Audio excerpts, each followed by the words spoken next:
अपने दिल पे हाथ रख के बताइए, क्या ये खबर आपको डरा नहीं रही? आरपीएफ कांस्टेबल जिनका काम था ट्रेन में सुरक्षा देना, यानी वो रक्षक थे, और वही भक्षक बन गए क्योंकि उनके पास आर्म राइफल थी और एक विवाद हो गया। उस विवाद में उस शख्स को ऐसा लगता है कि उसे इजाज़त मिली हुई है कि वो अपनी आर्म राइफल का इस्तेमाल लोगों को ऐसे ही कीड़े मकोड़े की तरह मारने के लिए इस्तेमाल कर रहे, सिर्फ इसलिए कि ये आदमी जो है वो अंदर तक इस देश में फैलाई हुई नफरत की वजह से ज़ॉम्बी बन चुका है। जी हाँ, हर घर में ज़ॉम्बी बना दिए गए हैं।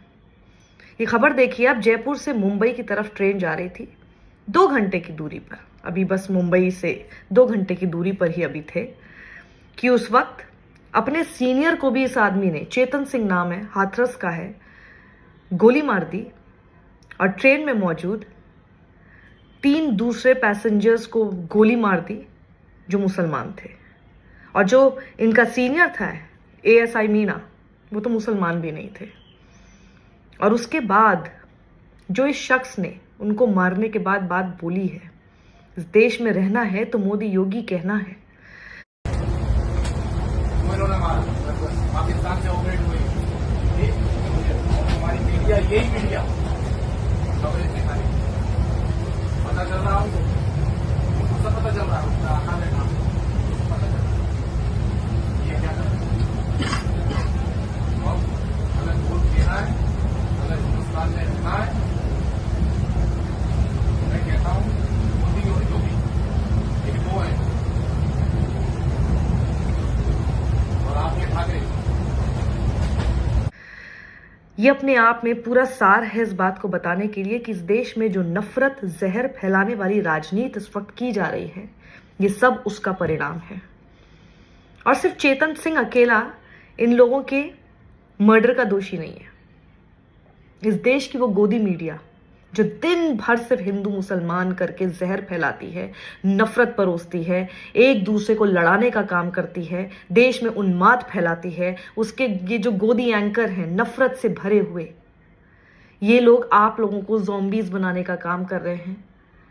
नफरत फैलाने वाले लोग नफरती व्हाट्सएप फॉरवर्ड्स भेजते हैं, झूठ फैलाया जाता है मुसलमान के नाम पर। मुसलमान को आपके सामने एक विलेन के तौर पर हर वक्त दिखाया जाता है, और इन सब चीजों को करते हुए आपके सामने मोदी, योगी, एक पर्टिकुलर ये जो भारतीय जनता पार्टी है, इसके नेता, इनको आपके हिंदुओं का रक्षक बताया जाता है। तो एएसआई मीणा का परिवार पूछ रहा है क्या हुआ उनकी रक्षा का?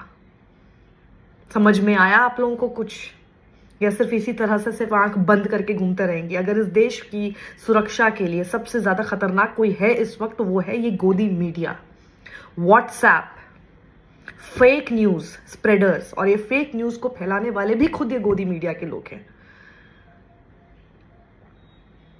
एक पॉलिटिकल पार्टी तो झूठ फैलाती है, लेकिन उसके झूठ को प्रोपेगेंडा की तरह आगे प्रोपेगेट करने का काम गोदी मीडिया करता है। इनकी डिबेट्स आप देख लीजिए, कितनी ये लोग रोजगार के ऊपर, आपके आम जीवन पर डिबेट्स करते हैं, और आप लोग इनसे पूछना भी जरूरी नहीं समझते। रोज जो ये शोर शराबा चलता है, किसी एक धर्म के लोगों को लगातार विलिफाई करने की जो ये प्रैक्टिस चली आ रही है, ये आपको देखते हुए बहुत अच्छी लगती है? आप मुझे बताइए, अगर अच्छी लगती है तो अगली बार ट्रेन में जब आप बैठेंगे और इसी तरह से कोई आरपीएफ का जवान आपके सामने ऐसी ही किसी एक बंदूक के साथ लैस होगा, आप सुरक्षित महसूस कर पाएंगे कि नहीं कर पाएंगे? क्योंकि एएसआई मीणा को भी याद रखिएगा,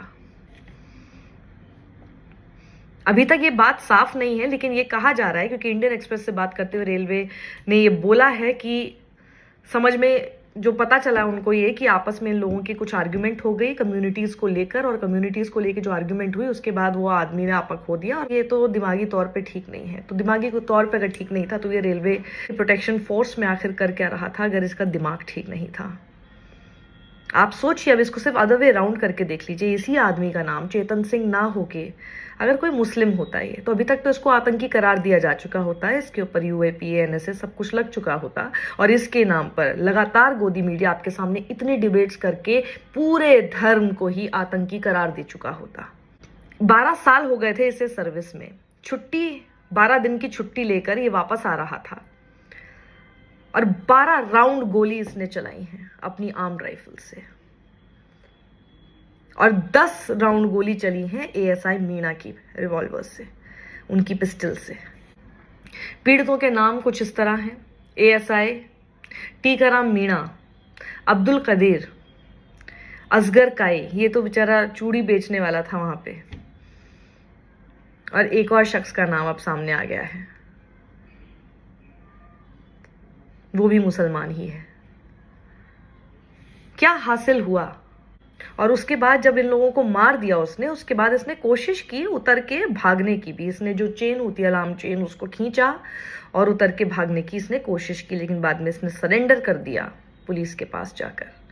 वेस्टर्न रेलवे जो मुंबई में है, उसके सोर्स ने इंडियन एक्सप्रेस को बताया कि जो शूटिंग है ये एक आर्ग्यूमेंट के बाद हुई थी, जिसने फिर सांप्रदायिक रूप ले लिया। आप देख ही रहे हैं ना, क्या ये आप लोगों के साथ, मैं इसको सिर्फ आपके साथ एक बार रिलेट करके बता रही हूँ, क्या ये आप लोगों के साथ होता है कि नहीं होता है कि आप लोग आजकल जहां पर भी बैठते हैं, अगर दो अलग अलग विचारधारा के लोग आपस में होते हैं, आपस में जो आपका डिस्कशन होता है वो एक समय के बाद चीखम चिल्ली में, लड़ाई झगड़े में तब्दील हो जाता है।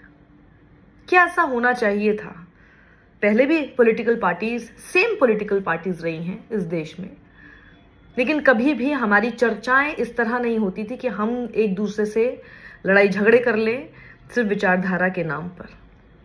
ये किस लेवल पर अग्रेशन स्टार्ट हो चुका है, क्या इसको आप समझ रहे हैं? क्योंकि ये एक एक करके अब आपके घर तक पहुंचेगा या आपके बच्चों तक पहुंचेगा। आपके घर तक तो पहुंच ही गया है। और अब तो मैं शायद ये कहूंगी कि हम, एक समय था जब हम कहते थे कि सुधर जाइए, अभी भी आंखें खोल लीजिए, एक समय आएगा जब ऐसे हो जाएगा, देश बर्बाद हो जाएगा, ये वो, हम हमेशा फ्यूचर टेंस में बात करते थे। लेकिन ये घटना देखने के बाद मुझे नहीं लगता कि अब हमें और ज्यादा फ्यूचर टेंस में बात करने की जरूरत है, क्योंकि अब ये हकीकत हो चुके हैं, ये हो रहा है।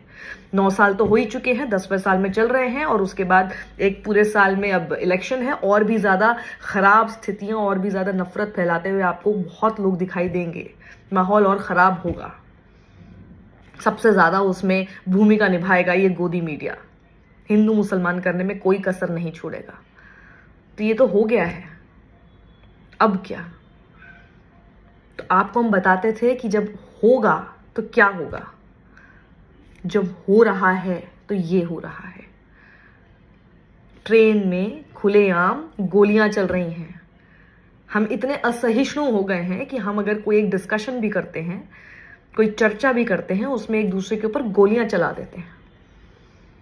आगे पीछे का कुछ सोचते नहीं, अपने फ्यूचर का भी नहीं सोच रहे हैं।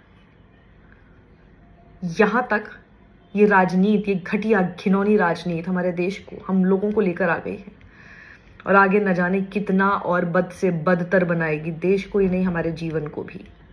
इन सबको रोकना अभी से होगा।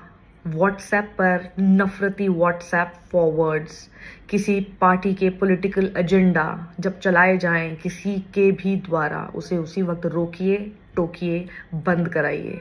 झूठ फैलाने किसी को मत दीजिए। और अगर कोई आपको लग रहा है कि झूठ आपके सामने बोल रहा है, तो उसको फैक्ट चेक करके उसी वक्त टोकिए। ये राजनीति बेड़ा गर्क करके छोड़ेगी हमारे पूरे जीवन का, हमारे परिवारों का, हमारे देश का। और ये नेता लोग बैठकर सिर्फ और सिर्फ चटकारे लेंगे, खुशियां मनाएंगे, एक बार फिर जीत कर आ जाएंगे, बार बार जीत जाएंगे। हारेगा कौन? कभी सोचा है इस बारे में?